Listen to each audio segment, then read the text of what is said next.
Please welcome to the Explore Scientific stage, Mr. Ken Martz.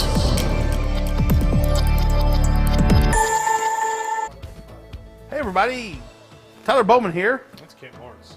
We're right here on the Friday edition of Focus on Astronomy. Not on, Tyler. Oh no. Tyler's microphone's not on. Yes, it is. Is the base station plugged in? Base station's not plugged in. no. So let me tell you what's going on. We on. switched over to a new operating system, and we're going to go through all sorts of technical difficulties when we do that. We have right now the codes have not matched up, so I'm just going to go roll on down the line while we wait for Tyler to get a microphone up and going. If you're on Amazon Live, you can chat with us, and we will be glad to answer your questions. So we have today, we're going to focus on astronomy. That's the name of the show. That's what we're going to do. Today I have an Exos 2 GT with PMC8. This mount has precision stepper motors that have replaced the old direct drive DC motors. That was a gear-to-gear mechanism, and you just apply power and they just go. Can't regulate those motors. And it was gear-to-gear drive. This is a belt drive in both the declination axis and the right ascension axis. The micro stepper motors allow us to program all sorts of things into the circuit boards that run those motors. One of those being the torque limit. So if it gets out of balance or runs into something, the old DC motors just keep on trucking and are going to chew up all the teeth and damage stuff inside as well. Could damage the telescope or whatever it's run into. With the digital stepper motors, when that torque limit is reached, the motor simply lets go, tries again, lets go, tries again, lets go, and just keeps doing that. It makes a chattering sound, but it doesn't affect anything other than the micro step count gets off. That's no big deal. You can just, it doesn't burn up the motor, Tyler says from the other side of the studio. We're breaking the fourth wall here. That's what we do here. So we break the fourth walls here. So it's got, won't burn up the motors, it just keeps doing the same thing. And, you know, if you're there and you notice it, you come back and fix it. And real easy, you know, with the Exos 2 GT mount, whether it's the old version that's available or the GT with PMC8, never just simply, say it's stopped right here and you finished your viewing for the night. Never just unlock it and turn it back to the home position. Why not? Because, Tyler, did you get a microphone up? I got a microphone. Oh, he got a microphone. microphone. He's a good boy. Good boy. Can I scratch you behind No, you? yeah, He's a good boy. So, Only in your eyes. I'm gonna scratch you under your chin now. No. So So what are we talking about? well, we're talking about digital astrophotography. It's where we're gonna go. Yeah. And we're talking about some mechanics of the mount, Tyler, because Why is that, a lot of people, important for astrophotography? a lot though? of people, because when you goof things up and get gear meshes all messed up, Oh, that is very important. it creates bad lash, okay? So gear mesh, if the gears are jammed in tight so they don't move at all, when they try and turn, this tooth is gonna start digging on that gear, okay? Ooh. So we have some gears in here. There's a ring gear right here and one right here and a worm gear that turns it. So the worm's spinning and it turns the RA in this direction. So you theoretically could screw those up. But Oh, here's yeah. what you want to do. So if you finish your night of observing right here, Tyler, Yep. and you go, I'm done. I'm not, no. You're not done? I'm not doing that. Why not? Because then I'm going to mess up the whole thing. You're going to mess up this gear mesh right here. So Exactly right what here, you just did. right here, we didn't run the mount, so I can do this. Right here, the mount is set when it comes to you with an appropriate amount of gear lash, right? A little bit has to happen so those teeth can turn in and out. If it's too loose, it's going to go bound, bound, bound, bound, and it's going to have gear lash bad. A lot of people call it backlash, okay? So what we do is we set the ring gear, which is not perfectly round. It's very difficult to make a perfectly round gear, and that is cost you a wee few dollars. Couples of tens of thousands of dollars. Correct. So you don't want to pay that in an expensive mount. This mount is $1,000, $999.99 over in the carousel right now. So you've got that ring gear, and it's got a mesh on it with the worm gear. And we set it so it's got a nice, appropriate gear mesh. So either way you turn the ring, it's going to move loose. So basically, you've got constant contact throughout the whole gear. So if you run it back over here, say electrically, run it to here, and then just run it electrically back to here, your gear mesh didn't change. But if you run it to here, now you've turned that ring gear this way, what, 45 degrees, Tyler? Give or take. And I'm done for the night, and I can run it electronically, tell it to park, or use the left-right gears to make it move back electronically. The motors turn it back to that position. But if I just go, oh, darn it, I'm done, now that gear mesh has turned 45 degrees this way towards a loose mesh. And boy, if you do that a couple times a night. Tomorrow night when we do it, if we do the same thing, what have we done? We've changed it 90 degrees. Because Tyler and math mix like oil and dogs, or oil and water or something. I'm trying to mix my metaphors. They don't mix well. Dad joke bad. Dad joke bad. So if you do it a third night, wow, that's 75 degrees. If you do it the fifth night, or not 180, you've done it 180 degrees. So you turned your ring gear upside down, and now you're going to move your mount back and forth like this, and it's going to go clunk, clunk, clunk, clunk, clunk, and you're going to say, man, something's wrong with the gear mesh. If you know what you're doing, and Tyler moved the worm gear to redo the mesh, now as you keep doing it, you're going to keep turning around to where the tight spot gets back to the worm, and now you're going to have some appropriate gear mesh. No, way unappropriate, because that's get really, really tight, and it's going to bind up in there. So you don't want to do it. You always want to park your mount electronically. If you lose your step counts, it doesn't matter. If the batteries die or you lose your wireless connection or just whatever, leave the mount alone. Leave the mount alone. Get it rehooked up and use your left, right, and up, down buttons or the compass rose to move. Or the compass rose to move the right ascension and the declination back to the park position. That's how you keep your good mesh. So I don't know. I would classify it as important with the RA as I would the deck. It's more important with the RA, but the deck is important as well. The deck is important, but you don't have the weight generally that you do on the RA. Correct. Right? So weight control is another issue. We're going to talk about that in a minute. So the mount, Tyler, we can control it how? Well, a bunch of ways. Well, what's the first way, the easiest way, the starting way? Well, I usually just grab an iPad and I can control it. Yep. So we have an app out there called Explore Stars. It's by Dan Dickerson, is what it will say. Explore Stars by Dan Dickerson. It'll run on a tablet that has a screen of at least 7 inches. So a Windows or an Android tablet or a Windows tablet, desktop, or laptop computer.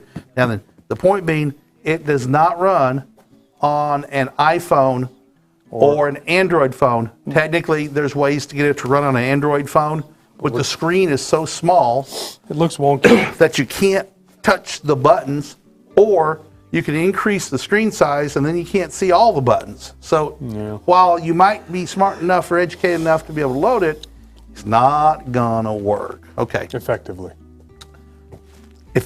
That's like, if you only see half the interface, it's going to be hard to make it work. So, all right, Tyler, let's talk. We got a question. What is warranty? What is warranty from Amazon customer? Hey, Amazon customer, if y'all are just joining us right now.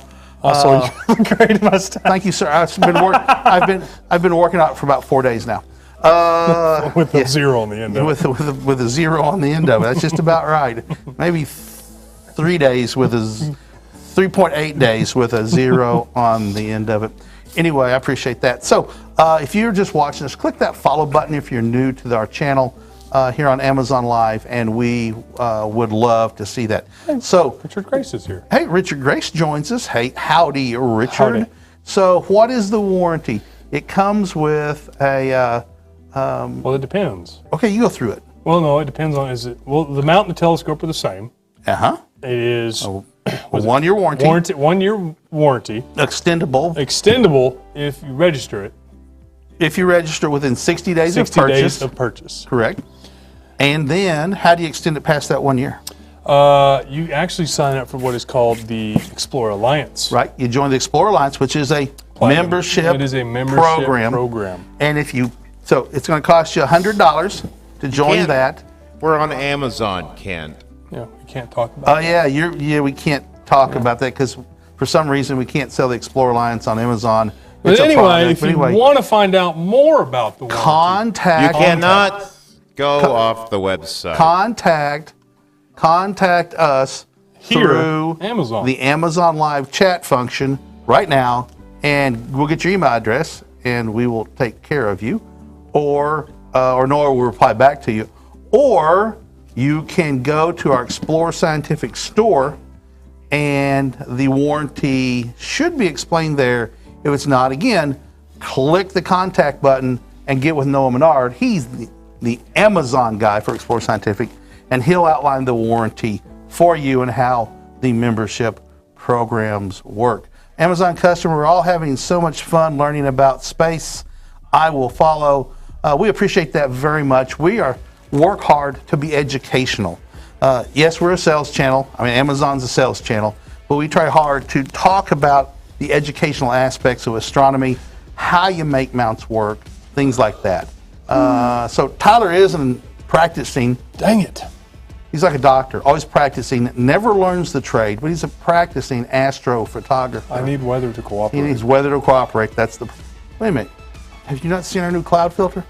It's right through the clouds. Is this another April Fool's dad joke? It's a fantasy joke. So anyway, clouds are our enemy. So let's talk about a new product. Woo! This is the new. We announced it a couple of days ago. The new Explore Alliance I'm related to Dog the Bounty Hunter. Fun fact. reflex sight. I'm related to Dog the Bounty Hunter. That was a cool show. Fun fact. That was an interesting show. Yeah. Sad end. So Very. anyway, tough. Yep. So anyway, this is a new product from Explorer Scientific. You can pick it up over there in the carousel right now. Has a nice little cover on it that serves as a dew shield, and you just pull it out of the way. You can actually and take it off. You can take it off, or if it's dewy, you can just put it on. Now, what does this do, Tyler? That's a Why don't toe you rag. explain? It's a red dot. It's not. It's a new and improved. Can't say that word. You say improved. It's an improved Red dot. finder. Correct. So it has 3 circles on it. There are 3. It's got more than 3. or It's got a 4 degree, 4 degree, 2 degree, oh look, and a 1 degree, and a 0.5 degree. and a 0.5 degree. Now, and different the- circles, they get smaller and smaller. Different circles. The buttons or the switches are a lot more ergonomical for Easy, people nice to feel. with big hands and gloves because And gloves. it gets cold. Yep. The other thing is, look at I don't know how hard or how Are the easy batteries it's- on? Yeah, the batteries are on Let me it. see it. I don't know how hard that'll be to transcribe to. I'll have to see if Paul can get it with the camera. Paul, you want to try and zoom in on this while we hold it? Is it possible, Paul? It's going to be hard. Well, We need should have to taken a picture of it. And see if you can turn that around. And you see got if your you iPhone on you? Look here. Look there. I don't think you'll be able to see it. See if you can't zoom in on that red dot. Ish. You guys on YouTube as well? Yes, JR, we are. We are. Can you see that? Can't say that though. Yeah. Can Can't you see say. it, Tyler? Can't say that we're on anywhere. We're on Amazon We're Live. on Amazon Live. Live. All right. So, kick it just a little bit. The problem is we can't. We don't see it live. Well, it's there. No, we see it. It's just it's gonna blow. Shield your hand on top of it right here. So The problem is you're just gonna see one big dot. yeah, this ain't gonna work. What we see on the monitor is about 5 or 10 seconds behind. So all right, we're not gonna try that anymore. All So right, basically, it's a reticle that's 4 degrees in diameter. and it's dots. and it's dotted. It's not long lines. It's dots. We Series can't of say dots. that either, because then people will know. It's not long lines. So it's dotted all the way around at 4 degrees, dotted all the way around at 2 degrees and 0.5 degrees. Do you know the reason why? Here's a fun fact. The moon is half a degree in diameter, apparent diameter. So when you look at the full moon, the diameter of the moon with this, It'll because fit. this is 0 power, if it's perfectly in that center point, so it gives you a really good scale Correct. of how far away things are. Now, this is a piece of glass.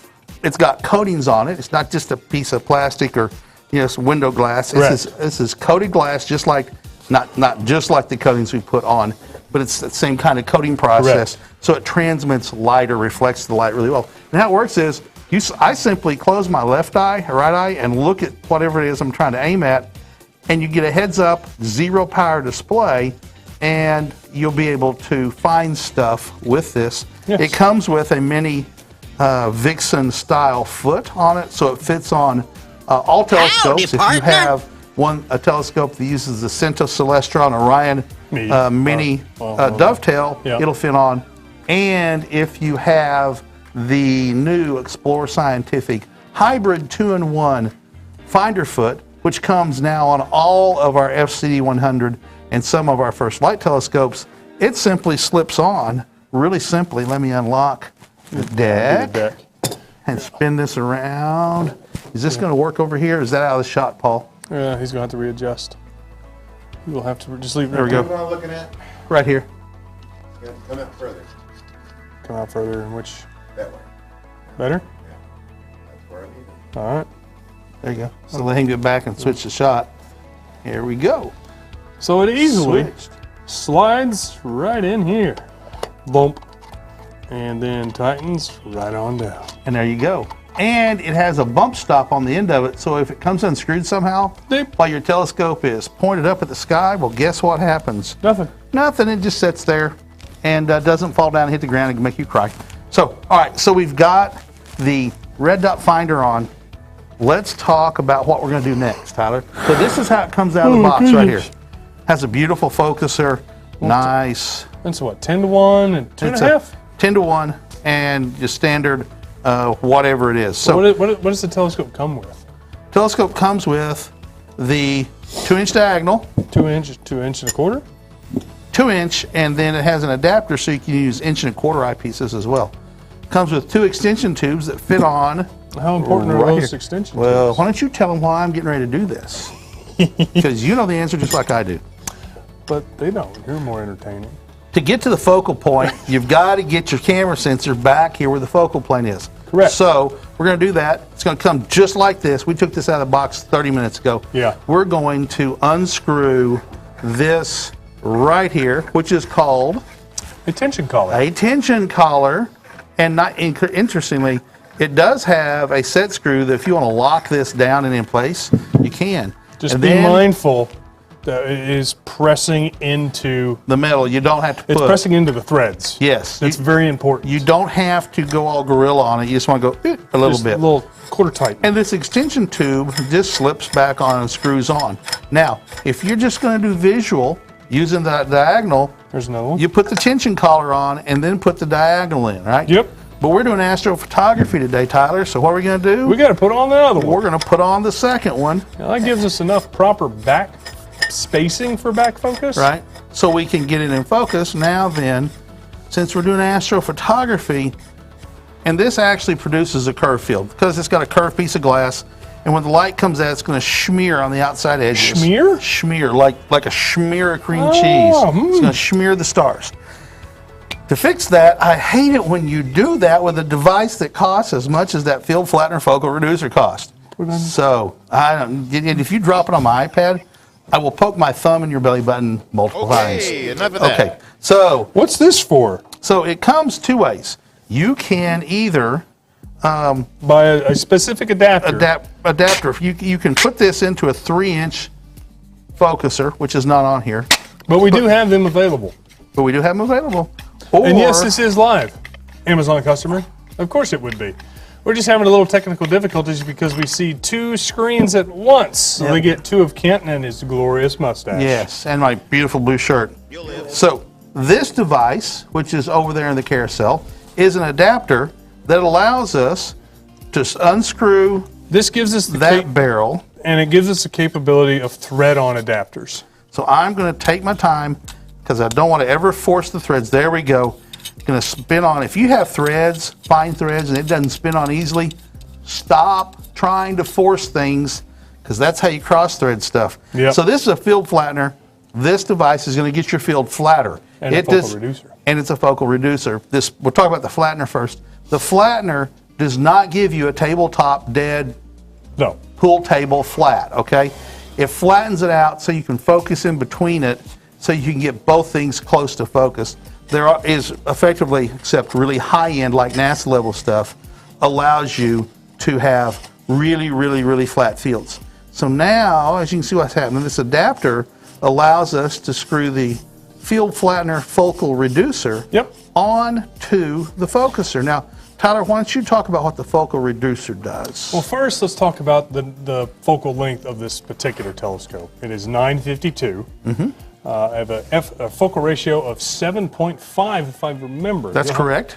Yep. So what a focal reducer does, this specific one, that it's 0.7, you're reducing the focal length.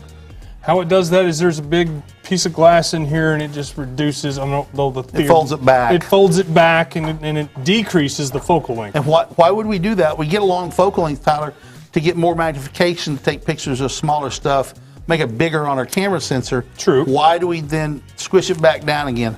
Why do we squish it? Because what if I want to take a wider field shot, but I have a bigger aperture? And there's another reason too. What's the other reason? More light landing on your Camera sensor. And the more light that lands on your camera sensor, The more data that you can acquire. in a less time, right? Correct. So it gives you a shorter exposure. Now, this comes with a plate back here that comes off, and you can put an M48 diameter, M48 by 0.75 adapter. which allows you to use a bigger sensor on your camera. Correct. But we're using this Canon sensor, so we're not going to worry about it. Just to show you how it works. We're going to take off the end cap that protects one surface of the glass. Let's do it this way. So, did you see how the camera just came off, the lens? It just came off, right? So this has the exact same mount as this camera right here, as this lens does. And I'm going to just simply screw this on. This is the Canon 1.5 millimeter thin ring. It should be over in your carousel and you can pick it up. Marcus Janczewski, 40 years ago, a strictly observing, now taking baby steps towards AP. Yes, it's baby steps, and go slowly. Whatever gear you have, if you got DSLR, you simply figure out how to make it work with your gear, and work your way up. And when you get to the point that you want to buy something, and you're going the wrong way. I can't see it. Yeah, let me see if I can find it here. I can see the red dot, but you just line So up red then- dot to red dot. We just get it on and snap it on there. And we're turning. That's why I like taking off the. Okay, so we're going to do it the other way. Here's how we're going to do this. Learning, trial. We're going to, hey, this That's is the a whole trial point and of error this. process. So here's how I'm going to do this. So it's a bit of trickery to the sensor. Yeah, exactly. It's not trickery. It's just math, right? And so it shortens the focal length Well, here's by the- a factor of 0.7, which means if you're taking a 1 minute exposure, you're going to reduce that by a factor of 0.7, so you get more light, on the sensor. So I'm going to remove this end plate, and I'm going to put this into the camera. Yep. Paul's over there joyously sighing because he's loving every minute of this. Put that in there. This is why Ken has. This is why one person should do some of this stuff. Now I'm going to screw this in here, right? There you And go. I'm going to get it tight. You got the camera? Yep. Let him go. And now I'm going to screw this on here. Here's the beautiful part.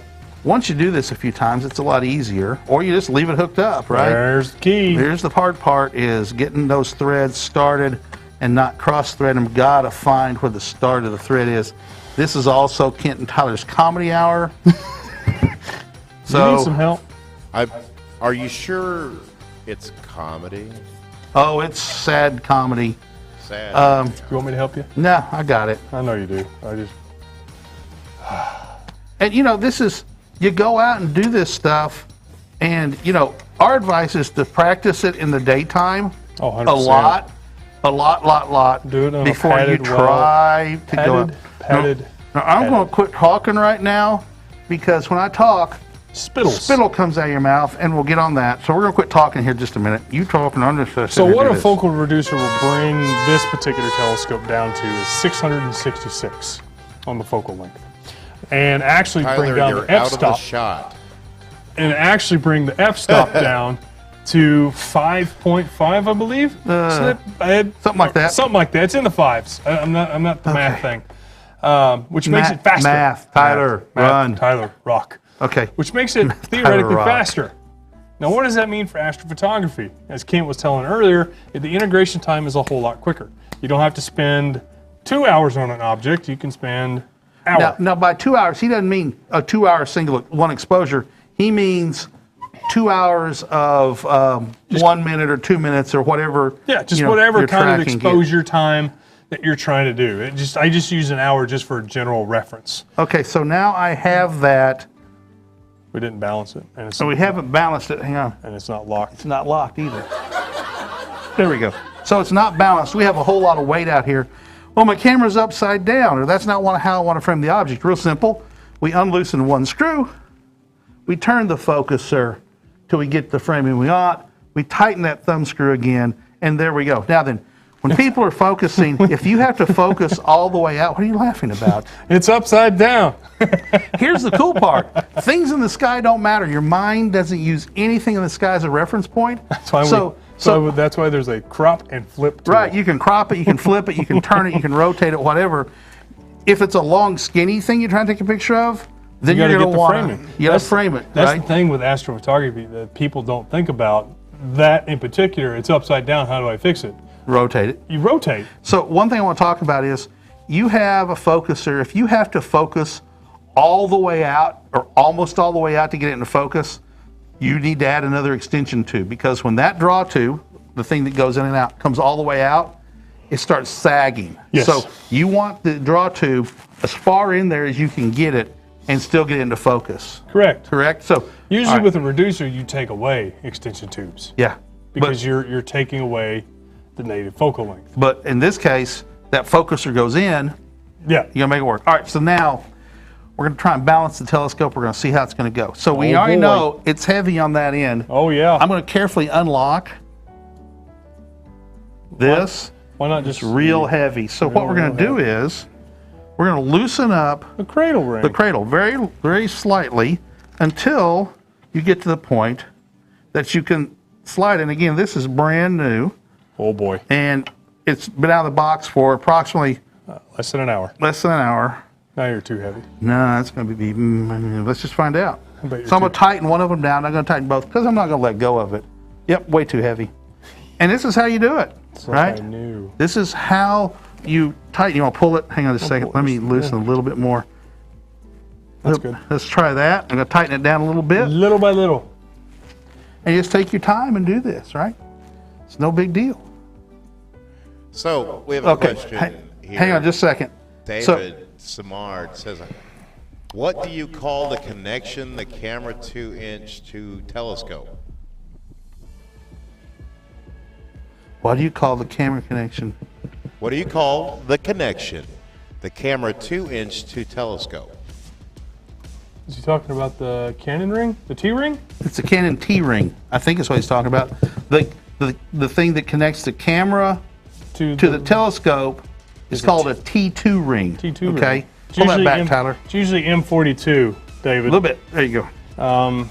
Probably wouldn't be a bad idea to look for M48, depending on what camera you have. If it's APS-C size sensor, I would definitely would recommend that you get an M48 T2 ring. Okay, so as you can see, I have it in perfect balance now. Just on the deck. On the deck, but we don't want perfect balance. I'd go for perfect balance. I contend. You don't. And here's why. I know. Because you want the weight always on one side. If it's perfectly balanced, a little bit of wind can make it go click, click, click between teeth of your gears. If you make it a little bit camera heavy, it's always either going to be lifting or lowering. You're completely engaged at all times. So I'm going to simply, we're going to go with that good for right now for television, because we're not going to be doing anything else. So now then. Hang on, it bugs me. I must fix the camera. I must go for perfection. I'm not, that doesn't bug me a bit. I have rotators on all my stuff. So now rotators are handy. I'm going to unlock the RA. And of course, we've added a bunch of stuff so we know it's camera heavy. Now I'm just going to move the counterweight down a wee bit. Too far. Maybe. Let's go. Let go. Perfect. Ish. Pretty good. I want it counterweight heavy. Counterweight heavy just a little bit. So I'm just going to go all the way down. Now then, there we go.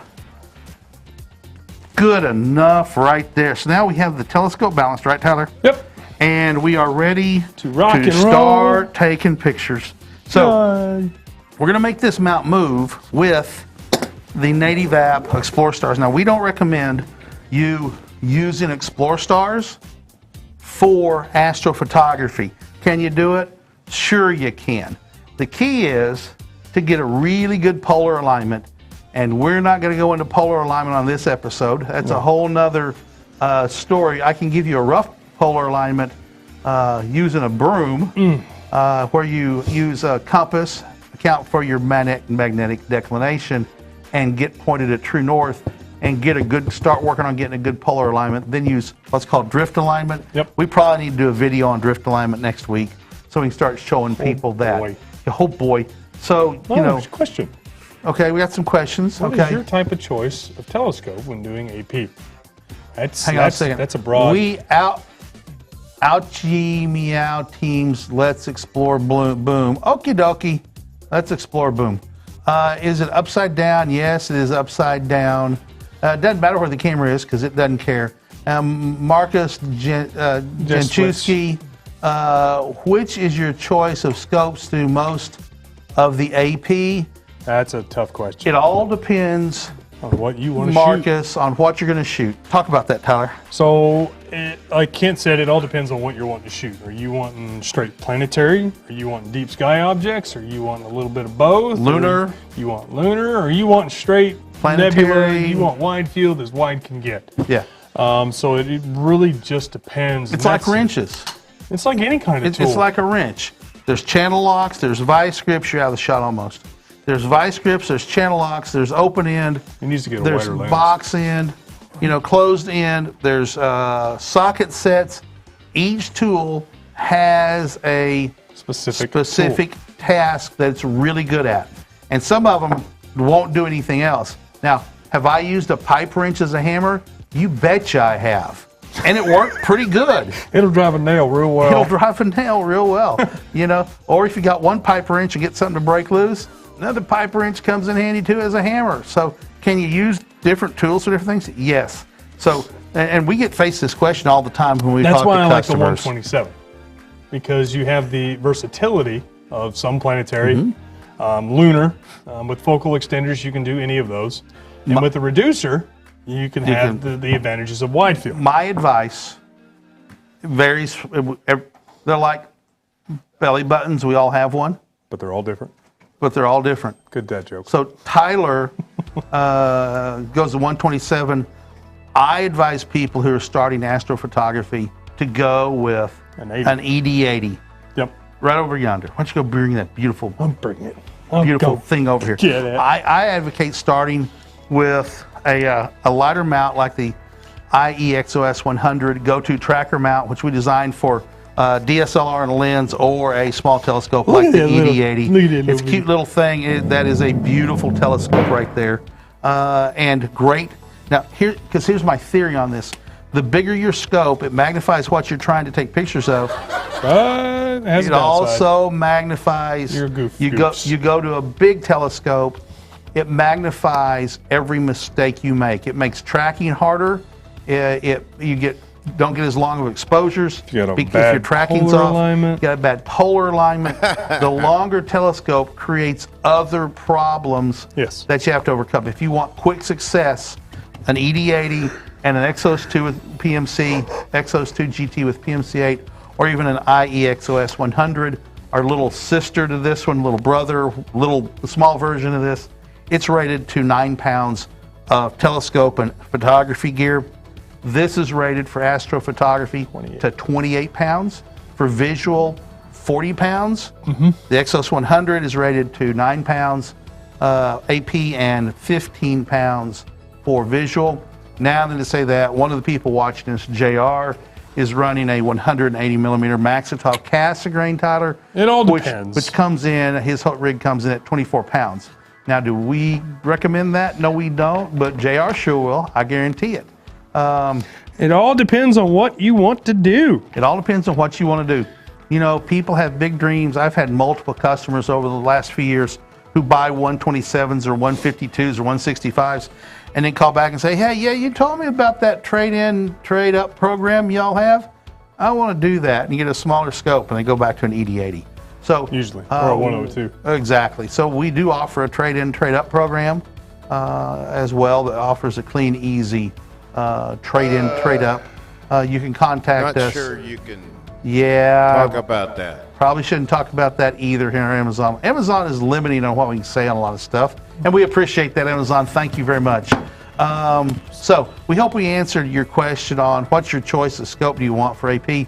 Depends on what you want to do. I got to go get ready for my other show. Oh, you have a photography show, don't you, at some point too? So I know. So Because you made me do all this morning, so you're doing it in here.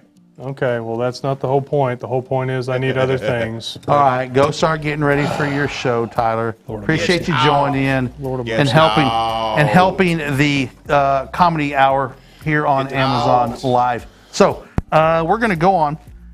The PMC-8 is operated with a control box right here, and I'm just going to pick this thing up and whoa, there goes the battery. You just dropped the battery. Yep, it's my battery, so you know, gonna have to disappear out of frame just a second as I get the battery and get back up.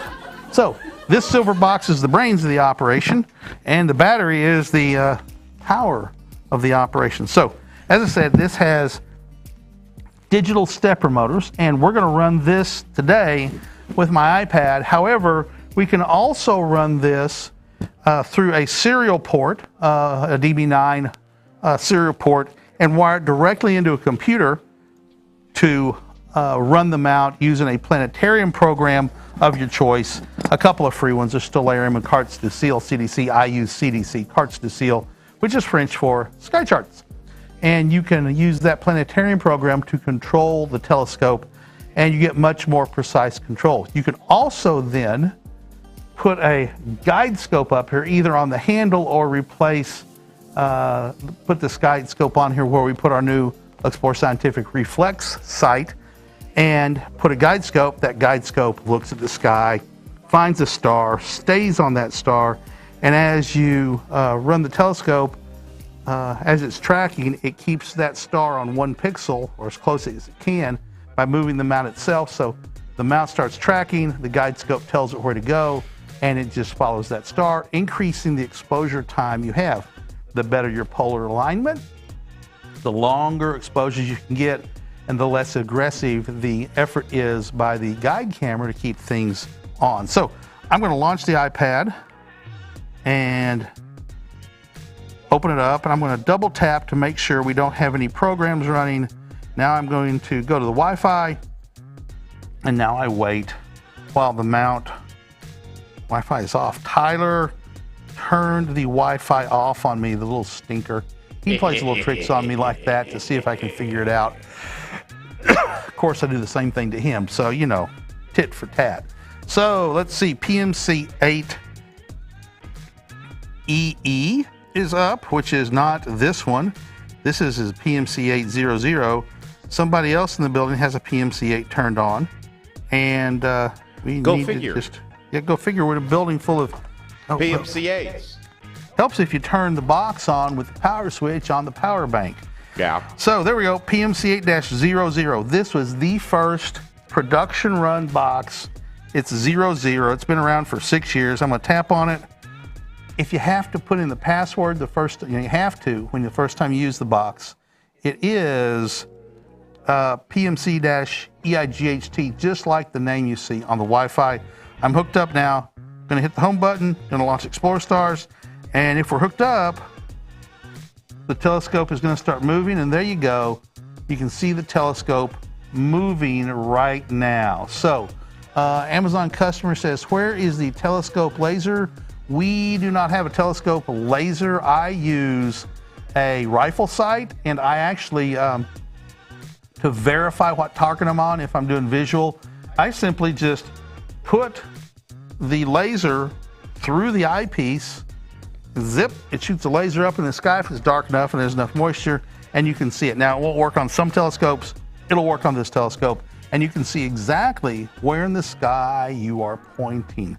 So I've got Explore Stars going now, and I'm going to tell it by going Menu, Catalog, let's go to the sun, slew to object. If I had auto slew turned on, it'd just take off. I don't. I'm gonna tap go to, and let's see if we can avoid hitting anything with the telescope. Did you move it? Well, Did we you have a move very it?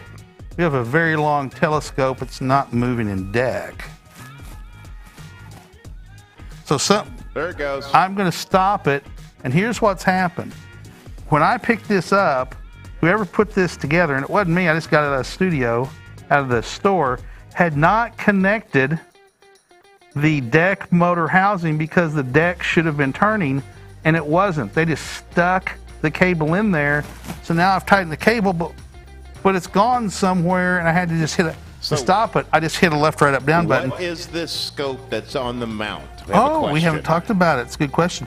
So real quick, I'm going to tell it to park, and it's going to go back to where it thinks things should be, and there we go.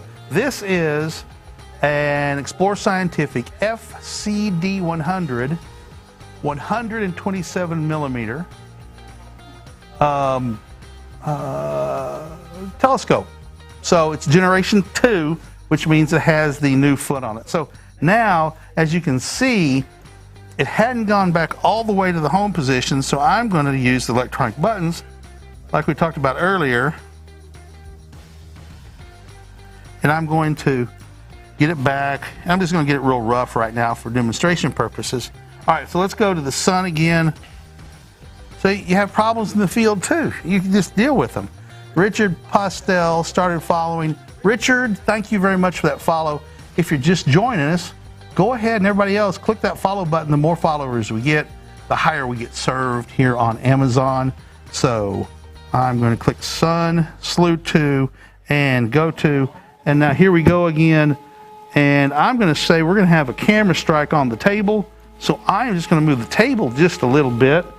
And we should be good to go right about there. If not, I'll move the table a little bit more. And there we go. Yes, this mount is an Exos 2 GT With PMC8. with PMCA. I think that's the only way they come, right? No. Oh, There's an Exos 2 GT out there as well. That's the First Light Exos 2 GT. yeah. We Which haven't made those causes- in a while, though, have we? We still have some. Okay. So the naming convention is real close. So there we go. We are now pointing at the sun, and off we go, either controlling the camera with an intervalometer or wired in directly to a computer so you can watch that as well. So we are now doing astrophotography, except we're inside. As you can see, the mount was very capable of handling the load. It's engineered to handle the load. You just got to manage your balance just right. Marcus Janchowski, or Jancheski, one or the other, I apologize if I butchered your name. One of those hopefully is correct. Started following. Thank you very much for that follow as well. We are here, for those of you who are unaware. We're here Monday. A question here. Hang on just a second. We're here Monday through Friday, generally at 2 o'clock Central Time, Monday through Friday. We sometimes run a little bit late when we're doing technical stuff like we were doing this morning. So go ahead, Paul, what you got? So since we're hooked up to both Amazon and a few other places, the PMC8 is great, says Stevens. Oh my gosh, this font is killing me. I can't read it. Need my glasses? Tariq asks, can it handle a 10 to 12 inch reflector? It all depends on the weight, Tariq. The issue is weight. The issue is always going to be weight. If you're under 28 pounds of all camera gear and telescope, it's going to handle it with no trouble whatsoever. We know that this mount, because we did it, we got a 165 FPL 53, which is a glass type, 165 millimeter telescope, and started putting counterweights all over it. We had one of these mounts running, it's on another platform somewhere, at 80 or 90 pounds. We need to find that and show it sometime. Now, obviously, we weren't out trying to do astrophotography with it. but I think you could probably run 90 pounds and do visual with no trouble at all. You know, we don't recommend it, but we've done it. JR, who has the smaller version of this, which is rated for 9 pounds for astrophotography. He's running a Maksutov Cassegrain 180 millimeter. Everything included weighs 24 pounds. He's got 18 pounds of counterweights on it, and that exceeds our what we say. I look at it like this. The speed limit's 60 miles an hour. If you want to drive faster than that, well, it's your mount. You can do that. Oh, excuse me. There is something in here. I have not sneezed all day. There's something in here. Amazon customer said, Malachi, I presume that's your name. Thank you, Malachi, for watching. And if you haven't hit that the follow button, do so. Paul, you got any other questions? Paul, yes. By the way, is Paul Newton. He's the director, photographer, executive producer, cameraman, soundboard, gaffer. No. But what I like him best is the best boy. I am not the executive producer. That would be who? Scott and Robert? Yeah. Yeah. So he's the best boy as well. So there you go. Okay. Yes, indeed. So any more questions over there? Is? Yes, he's the one that helps the lighting director. It's true and it's not. There you go. Close enough. No, not really. All right. So he's an electrician. Electrician. Okay. What more? Any more questions over there? Yes, if you will allow me to actually answer them. Well, or if ask you could, them. You asked the last one, cowboy. Yeah, but I haven't got to ask this one. He doesn't wear boots. He doesn't wear a cowboy hat. He's I used to. Oh, did you? Yeah. Have you ever been kicked by a cow? Yes. Well, you might be a cowboy then. No. I am not. What, were you over cow tipping when you got kicked by a cow then? I was vandal? working in the auction. Ooh. The cattle auction. Yep. And it was it was 7 degrees below 0 Fahrenheit. And these crazy longhorns came down the chute. And I just jumped the fence. I was like, forget it. I'm done. I'm not messing with longhorns. It was 5 in the morning. I'd been there since 5 the afternoon of the day How'd you before. get kicked by one? If you jumped over out of the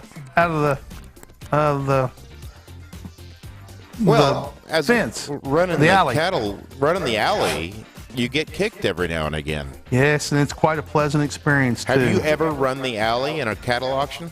I have been in alleys and cattle auctions. I have never actually run the alley because I've never worked at a cattle auction. But I have seen cattle at a cattle auction, and I have seen a bull. We're talking about strange things here for astrophotography. Yeah, it happens. They made everybody, when it came in to get on the scale, they made everybody in the first 5 rows get up and move because they said, this one's blowing snot and fire, and boy, it did. Yikes. It was a circus to watch go on. So anyway, back to astrophotography. You can take pictures of cows in the sky because actually a bull in the sky. You cannot take pictures of cows in the sky. Yes, you can. You can take a picture of a bull in the sky. Well, technically, I guess you could do that if there was an actual physical cow. You can take a picture of a bull. If we're talking about generic cows by the public, there's a cow in the sky. It's called Taurus the bull. See, it's not actually a cow. Sure he is. In mythology, in mythology in many countries, Taurus is a bull in many, many, many cultures. And you can also take a picture, if you frame it just right, of a cow jumping over the moon as well. So what other questions do you have over there, Paul? Or comments? How does the tracking work on this mount with the software? How does the tracking work with the software? Okay, so when you execute a go-to with Explore Stars, it assumes the mount is polar aligned and it pointed directly at the North Celestial Pole, the polar axis, and your telescope is pointed and centered up on the North Celestial Pole as well. Sorry, I was looking at myself. I wasn't looking at the camera. So it assumes those two things. that your telescope Just is saying. pointing at the polar axis. Your polar axis is pointing at the North Celestial Pole, or for our friends in the Southern Hemisphere, the South Celestial Pole, and that your telescope is pointing the same spot. But if your telescope is pointed off 2 degrees, let's say, to the east, every go-to you execute will be off by 2 degrees. That's something that a lot of people miss in getting the telescope gear assembled and set up. So right now, this telescope is still tracking. It's following that object across the sky. Object? If I've got a good polar alignment, it's just going to follow it in what's called right ascension, which is this axis right here. It's just going to slowly turn, and as the Earth turns, it's going to keep pointing at the same spot and will negate the rotation of the Earth. So we know exactly how fast the Earth turns, and engineers have built a system where they turn the motor at a precise speed, which then turns the internal pulley, belt and pulley system at a precisely known speed, which then turns the worm gear at a precisely known speed, that turns the ring gear or the round gear, which is this gear that goes around this axis, at a precise speed, and now it just follows that spot across the sky. If your polar axis alignment is off, it's going to move it off that spot in one way or the other in some direction, and fixing that is called drift alignment. You adjust your mount until the drift in one way is gone, and then you adjust your mount until the drift in the other direction is gone, and now you've achieved a near perfect polar alignment. That's called a drift method of polar aligning. I hope I answered your question there. Okay, so here's something you can definitely answer, Mr. Kent Martz. Chocolate. No. The runner on third is out. That would not work in this situation. The runner on third is out? So I umpire baseball too. That's always my answer. When somebody starts asking me a question about rules, I instantly say, the runner on third is out. Nis Gothardson says that I can't polar align properly because the built-in polar scope is straight through, and I am old and not flexible like before. Does Explorer Scientific make a 90 DGR polar finder scope? No. I think it would be popular. We do not make a 90-degree polar finder scope that goes through the polar axis of your mount. We do make a 90-degree polar finder scope that attaches onto your telescope, like right here on the finder foot.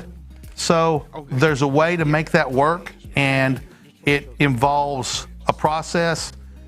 Difficult to go through that process here without anything to show you.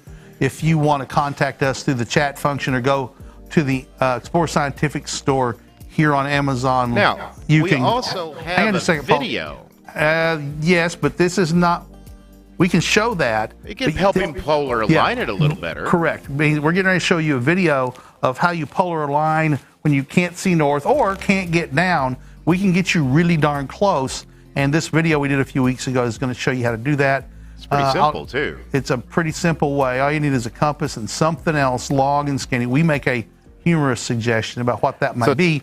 It takes me just a minute to get it loaded up because we're using new software, and this is the first time I've ever loaded it. So Paul is the blind leading himself. Yeah. So we do make a right angle finder scope that involves getting the finder scope aligned perfectly with the polar axis of your telescope.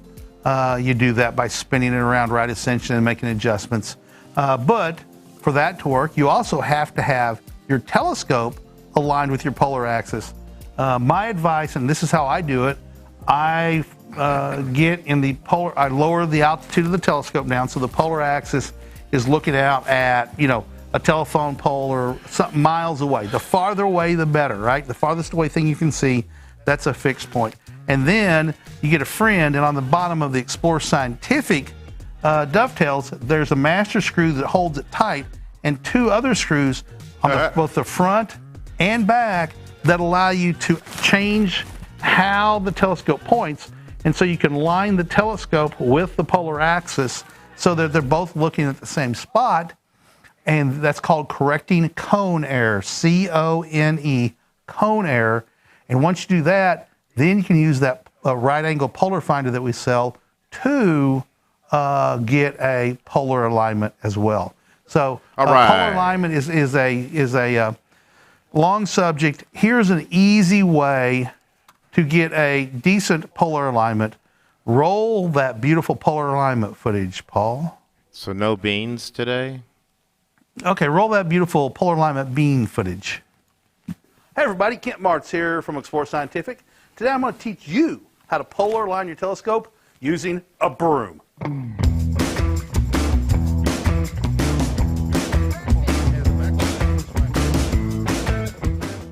Why do you need to polar align? Well, with a telescope that has an equatorial mount, you have to get that equatorial axis lined up with the rotation of the Earth. And to do that, we're going to start with the tripod. We're going to decide which one of these legs is going to point north, and we're going to set the tripod down so that leg is pointed north. First thing I'm going to do is use a level to make sure my tripod is level. So if it's tipped one side or the other, that's going to cause your polar alignment to not be accurate. So we're going to use a level for that purpose. Then we're going to take a compass, and just to make sure that I've got it pointed north, I'm going to use the compass, line up, and go, yep, that looks like it's pointed north. So here's what I'm going to do now. And this is where the broom comes in. The broom becomes a measurement device, if you will. So I'm going to put the broom on the ground with the tip of it right against the north leg of the tripod. And I'm going to back away, and I'm going to use the compass. I'm going to close one eye, and I'm going to use the compass to make sure that the broom is lined up with north, right? And so I can tell I'm off just a little bit. So I'm going to move the tripod just a little bit, and I'm going to turn the broom. And the broom is what I'm seeing that line with to line up. So closing one eye. Now my broom is lined up perfectly to magnetic north. Right here is we're going to talk about something called magnetic declination. The magnetic north is not true north. The difference between true north and magnetic north can be off by as much as 15 or 16 degrees if you live on the east coast or west coast of the United States. Around the world, it varies. And you have to figure out what that is for where you live. Because if you point at magnetic north, you're not going to be pointing at true north. You could be off by 15 degrees. Your go-to will never be accurate. So for this system to work, you have to know what that offset is and be able to program that into your compass. We're going to provide a link to a website and a video that talks about that a whole lot more. Now, we're going to make sure that the tripod is not angled wrong. I'm going to use a small tape measure, and we're simply going to come down here and be careful not to move the broom. And I'm going to measure the distance from the tripod leg to the center of the broom. That is 470 centimeters. That way, it is 470, a little, I'm going to call that good. Actually, I'm going to move the tripod a couple of millimeters, just like that. So now, we know that we're lined up true north with that leg, and these two legs are the equal distance from right here. So it's not pushed that way or that way. So now that we have the tripod with a good alignment to north, we have to put the head on the mount. And that's going to entail this. We're going to be very careful when we do this because we don't want to move the tripod. We're going to put it on and simply screw on the polar head just like this. Remembering everything's going to the north. Now if you're in the southern hemisphere, you're going to do the same thing. You can do the exact same in the southern hemisphere. Because it's not polar, it's polar alignment, we just don't use the star Polaris, which we're not using here. This is really good if you can't see Polaris, or if it's daytime and you want to do some solar viewing with a solar safe filter. So the last step of this process is to check the scale of your altitude, right? So we live at 36 degrees north, and I am going to turn the altitude until it gets to 36 degrees north. I'm going to stop, and that's it. With this system, using a broom, a compass, and a tape measure, you can achieve a good, decent starting polar alignment. Personally, I've used this, and I've got an amazingly close polar alignment. There's ways you can use to refine your polar alignment, specifically drift alignment, but it all starts with a good polar alignment. You can do this in the daytime. You can do this in the nighttime if you can't see Polaris. It works all the time. It's a good way to get started learning the process of polar alignment. Isn't that great? I hope you've enjoyed this video. For Explore Scientific, I'm Kent Martz. Get out there and start doing astronomy. And keep looking up.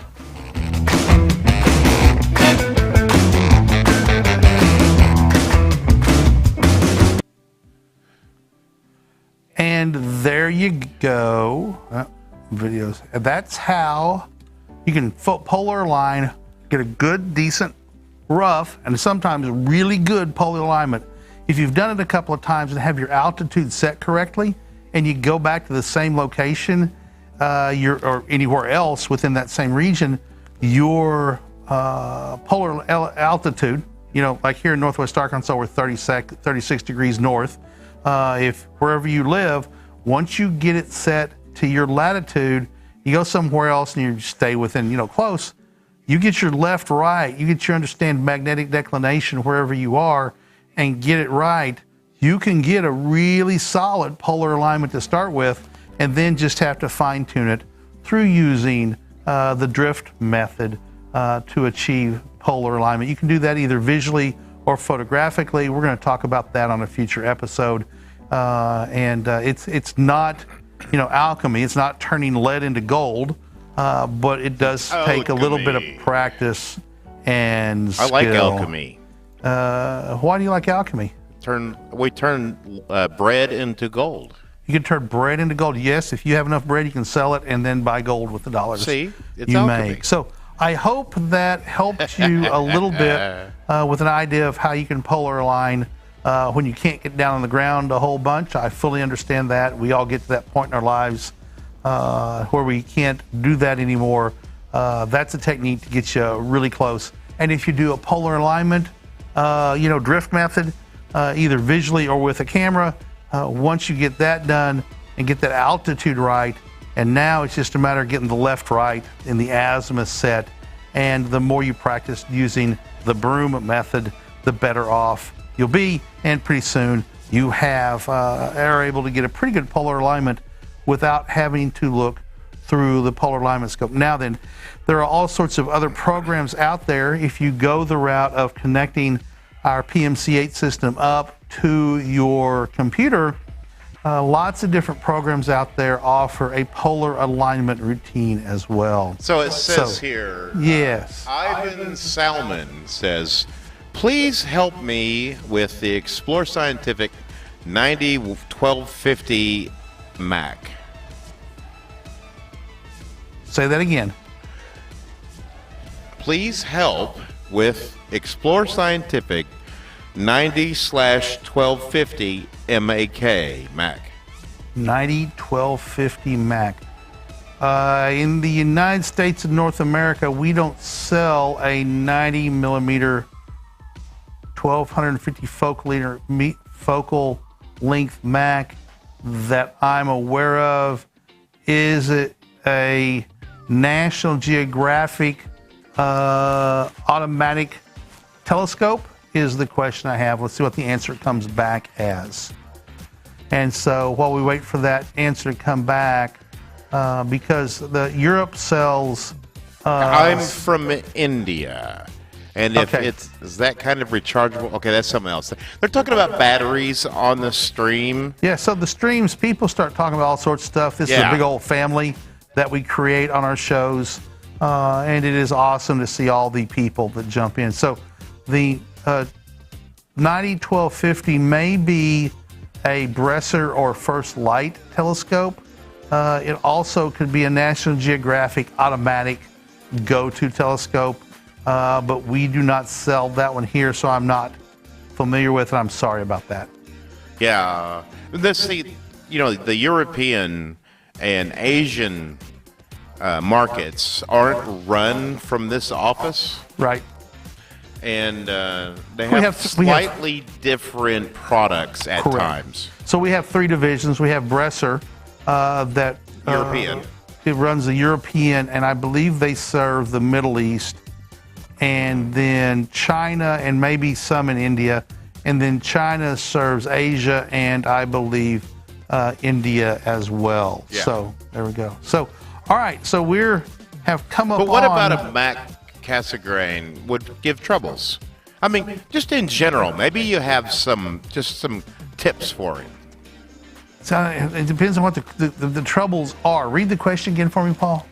All he said was, please help with the 90-1250 Mac. See, I've got no help not knowing what the problems are. If it's the National Geographic Automatic Telescope, I still can't troubleshoot without knowing, what the parameters are. What I was asking is just general usage for a Mac, because it's slightly different You're going to than have a to collimate refractor. it. You're going to have to collimate it because, it's got a primary mirror that when you focus moves, and we don't have one here in the studio. And the Don't have one in National studio. Geographic one may not be able to be collimated Yeah, easily. I can't remember. It's been a while since I've messed with one, but it's an automatic go-to telescope. But I don't think it's a 90-1200. I don't think it's a 90-1200. Not sure. So, But it's just general information about Mac. contact Cassegrains. Explore Scientific's chat function, and we will help you out and direct you to the resources. Someone says that they think his problem may be either the focus or the weight balance. And the first thing you should do if you're having problems focusing, if you have a large number eyepiece, right, Kent? Say that again. If you have a large eyepiece, like a 25 or a 40, A big heavy, like an 8230 or something that's really big and heavy. Okay. well, so you can see what you're aiming at. You want to, if you're having, the longer the focal length, the smaller the field of view and the harder it is to find something. So it's possible that he is having, not using a low enough magnification eyepiece. You want to use an eyepiece that has a wide field, low magnification, so you can get it centered. But again, don't have enough information to troubleshoot. If you're having trouble balancing, Maxitovs can be very front heavy because they have that big corrector plate, but a 90 millimeter is not going to have a heavy corrector plate. When it comes to the focus, try a wider field eyepiece that's not got as much magnification. And see that if you may can- help you Yeah. figure it out. And once you get it where you want it, then go to the higher magnification, and maybe that'll solve some of your problem. Yeah, it's a guessing game, until you get more. So, Paul, we're at 3:16. We've been going for well over an hour now. So, it's time to close down the popsicle stand. We'll be back Monday with another show. Not sure what we're going to do it on because Monday is sort of How do you freeform. know? It's free form. It's the How topic. do How you do you know? And so we'll work on some stuff like that. Richard Grace says clear skies all. Absolutely. To do astronomy, you have to have clear skies. And remember, there's always solar photography and solar viewing out there. You can use your telescope in the daytime using an Explore Scientific sun catcher filter. This one would work well on this telescope. With filters, you always want to use the filter over the front end of the telescope. If you put it anywhere else, you're going to burn your eyeballs out or ruin your camera.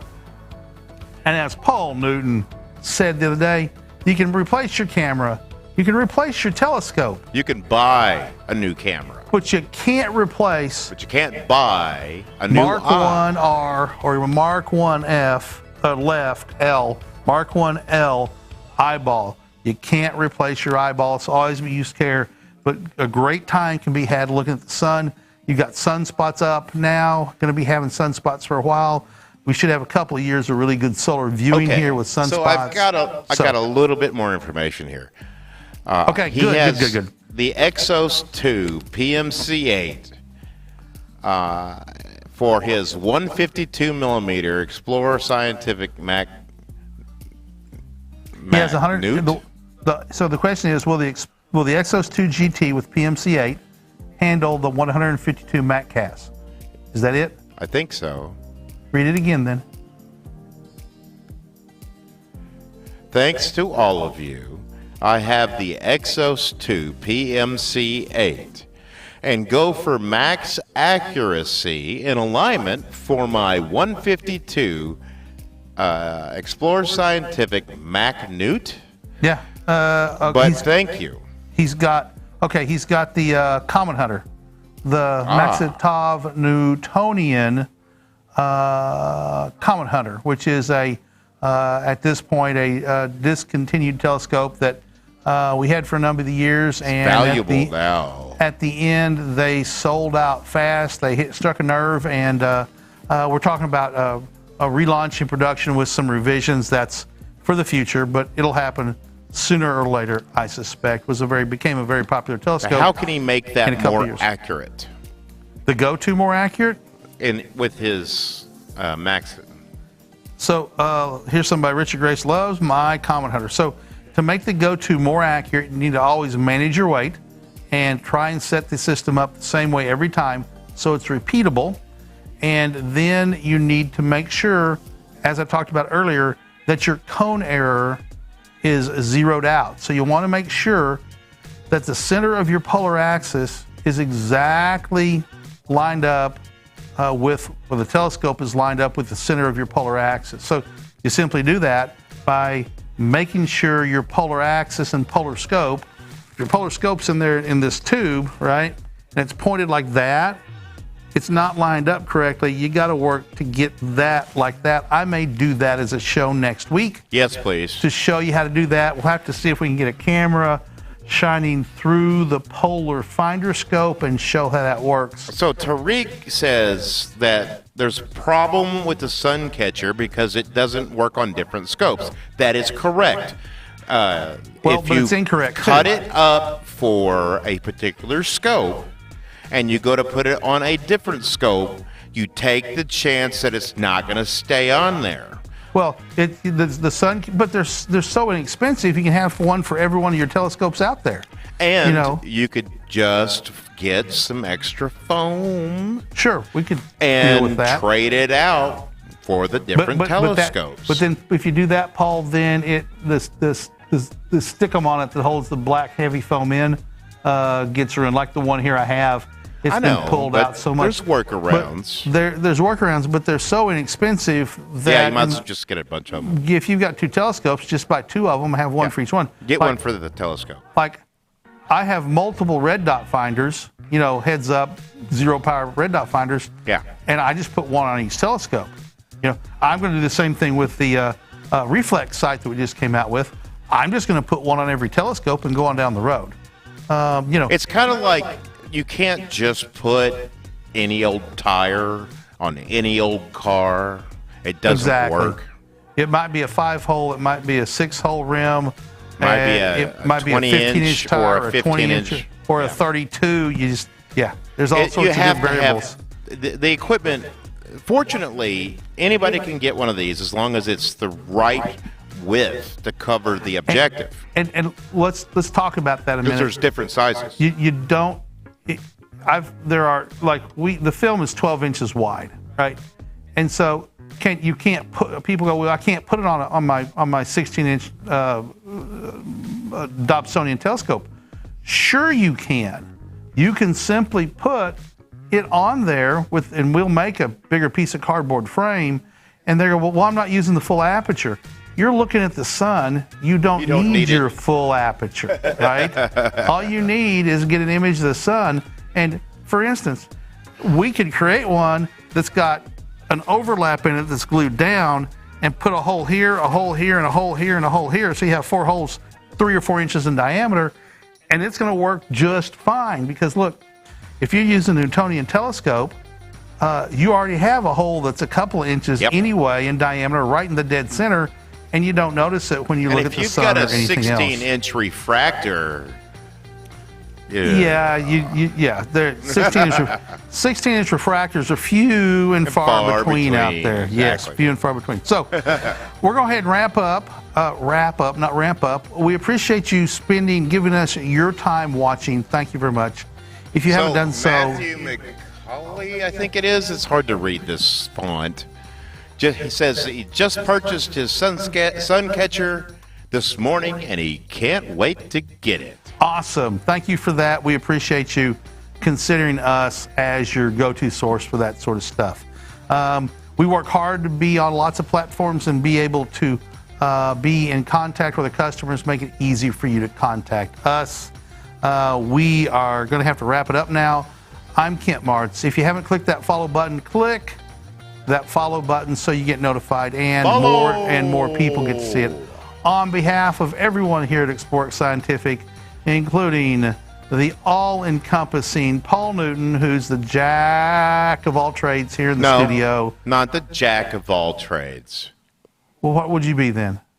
I'd be A Renaissance master of my studio. How about Renaissance man in the studio? Good at No, everything. there's no rebirth. This is the first time we've ever done it. Renaissance man. Yeah. Renaissance man. You're the Renaissance man in the studio. Thesaurus, sir. Rhinoceros. What? Rhinoceros, yes. Anyway, okay. Rhinoceros. And over there behind the monitor, I can't see, but he is there because I hear him clicking on his keyboard, keeping the Amazon Live platform up and running. Is Noah Menard. We appreciate you very much. Everybody have a wonderful weekend. If it's clear, get out there and do some astronomy. Start doing astrophotography because there's one way to start. You just got to start. If you got a sun catcher, another solar filter, go somewhere where people are and let them look safely at the sun through your telescope. Well, if that's not necessarily. We still do have COVID. Sure, look. At this Wear a point, mask and Lysol. I'm not going to tell everybody to take the appropriate precautions because they know what they're doing and they know what their audience is. If there's anybody out there that has to be told now to take the appropriate precautions for COVID, you're not paying attention. I think McDonald's was disagree because that was their argument and they still lost in court. The coffee, remember? That's not the same as COVID. That was, yeah. Anyway, Just saying. Anyway, he's just saying, and I'm just saying, goodbye, everybody. Have a fantastic weekend. Thanks for watching. Bye-bye.